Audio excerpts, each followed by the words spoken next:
ایک جادوگر نے توبہ کے بعد ایک ایسی حقیقت بیان کی جو ہر مسلمان کو جاننا چاہیے اور اس پر عمل کرنا چاہیے۔ میں جنات کو لوگوں پر جادو کرنے کے لیے بھیجا کرتا تھا۔ کچھ لوگ ایسے تھے جن پر جادو فوراً اثر کر جاتا، لیکن کچھ لوگوں کے بارے میں جنات واپس آ کر کہتے ہم نے اس کی آواز سنی مگر اسے دیکھا نہیں۔ کچھ کے بارے میں وہ کہتے ہم نے اسے دور سے دیکھا لیکن وہ ہماری نگاہوں سے غائب ہو گیا، اور کچھ کے پاس جا کر وہ یوں لوٹتے ہمیں وہ کہیں نہیں ملا۔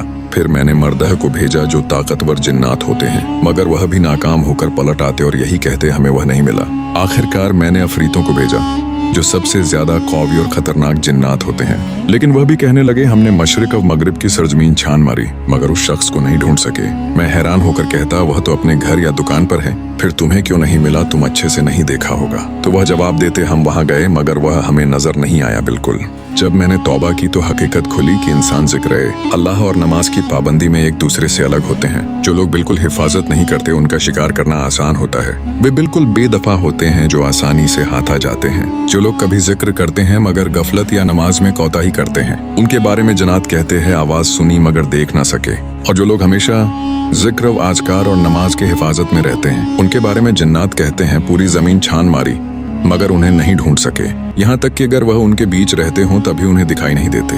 اللہ تعالیٰ فرماتے ہیں وَإِذَا قَرَأْتَ الْقُرْآنَ جَعَلْنَا بَيْنَكَ وَبَيْنَ الَّذِينَ لَا يُؤْمِنُونَ بِالْآخِرَةِ حِجَابًا مَسْتُورًا، اور جب آپ قرآن پڑھتے ہیں تو ہم آپ اور ان لوگوں کے درمیان جو آخرت پر ایمان نہیں رکھتے ایک چھپا ہوا پردہ حائل کر دیتے ہیں۔ اصل حفاظت تعویذ یا دنیاوی تدبیروں میں نہیں بلکہ اللہ کی یاد میں ہے۔